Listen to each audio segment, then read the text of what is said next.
الله أكبر الله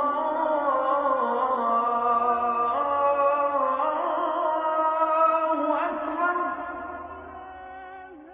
Bismillah ar-Rahman ar-Rahim. Assalamu alaikum wa rahmatullahi wa barakatuh.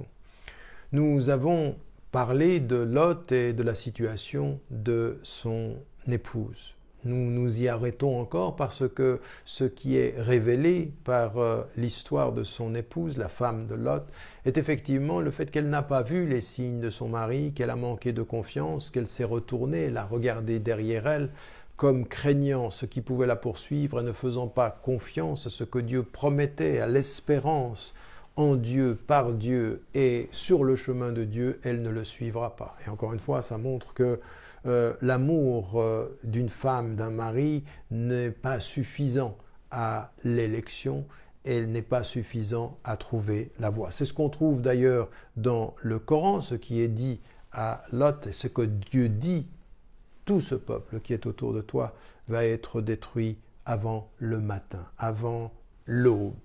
Et de ce point de vue, même tout ce qui va se passer sera la réalité de la destruction.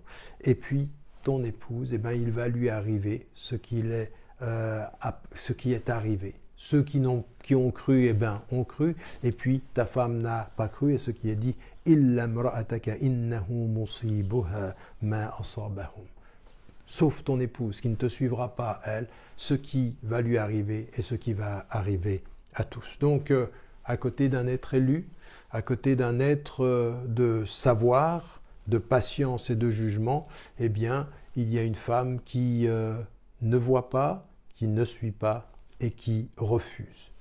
Noé, nous avions vu qu'il en était de même avec sa femme et son fils. Lot, ici, il est question de sa femme. Par opposition à cette histoire, on a l'histoire d'une femme qui est la femme d'un homme qui se prend pour Dieu sur la terre. Autant Lot se prend pour un serviteur qui sert les peuples, autant Pharaon dit « Ana rabbukumul a'la » je suis votre Dieu suprême. Et sa femme, la femme de Pharaon, elle va refuser cette arrogance, refuser cette attitude de hautaine sur la terre, et elle va se rapprocher de Dieu. Et donc vous voyez, même si vous êtes la femme d'un messager, rien ne dit que son élection, ce sera la vôtre. Et si vous êtes d'un homme, d'un arrogant, d'un dictateur qui est perdu, l'indépendance de la femme, la conscience de cette femme, le cheminement spirituel de cette femme peut en faire un être élu à côté d'un être qui se perd. Parce que les destins sont séparés, parce que l'indépendance de la foi et l'indépendance du cœur, de l'intelligence, de l'individu dans son rapport à Dieu comme dans la société, rien ne peut de ce point de vue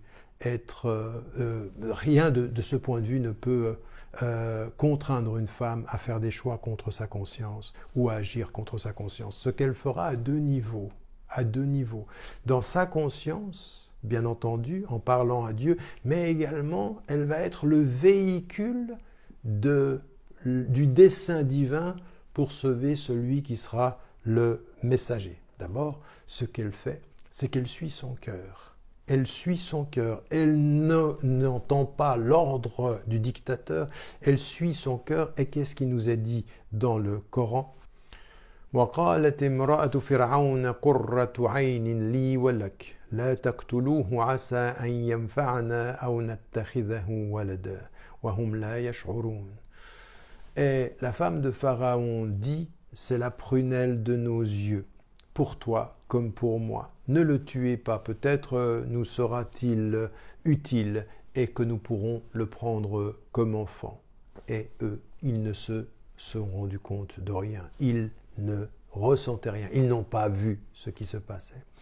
Ici, c'est intéressant parce que la femme de Pharaon, alors que lui, il tue tous les garçons, elle va protéger celui qui sera le messager, Moïse. Elle va le protéger et elle dit trois choses. Elle écoute son cœur, elle écoute la prunelle de ses yeux, pour toi comme pour moi, alors qu'en fait, ce sera exactement le contraire. Il sera la prunelle de ses yeux, guide pour elle, et la perte pour lui. Et puis, elle dit, il nous sera peut-être utile, et qu'on nous pourrons le prendre comme enfant. Et alors qu'il ne se rendait compte de rien, il ne voyait pas les plans divins. Et donc, voyez comme les plans divins ont choisi le cœur d'une femme qui n'est pas encore croyante et qui n'a pas, en tout cas, exprimé sa foi pour ses desseins. Et cela, c'est important, c'est-à-dire que quand le cœur parle et qu'il faut le reconnaître chez tous les êtres. C'est pas le cœur du musulman est bon et le cœur de tous les autres ne l'est pas. Non, le cœur de tous les autres est aussi un cœur qui parle et elle suit son cœur. Et c'est cette bonté du cœur qui va la ramener. D'ailleurs, elle a d'abord protégé le messager et ensuite elle va se sauver elle-même. Elle va demander à Dieu d'être sauvée et d'être élue. Et malgré l'arrogance de son mari, eh bien, qu'est-ce que nous dit le Coran? A'oudhu billahi minash shaitanir rajim. Wa daraba Allahu mathalan lil ladzina amanu imra'ata fir'auna idh qalat rabbi ibni li 'indaka baytan fil jannah. Et Dieu a donné en parabole à ceux qui croient la femme de Pharaon quand elle dit à Dieu, construis-moi une demeure dans ton paradis. Et sauve-moi de Pharaon et de ses actions. Sauve-moi de ce peuple injuste. Regardez, par le cœur, elle a préservé l'injustice en retenant Moïse, alayhi salam, en faisant qu'il ne meure pas. Et par ce même cœur, face à Pharaon, elle dit à Dieu, une maison paradis, et sauve-moi de l'arrogance de cet homme et de l'injustice de ce peuple.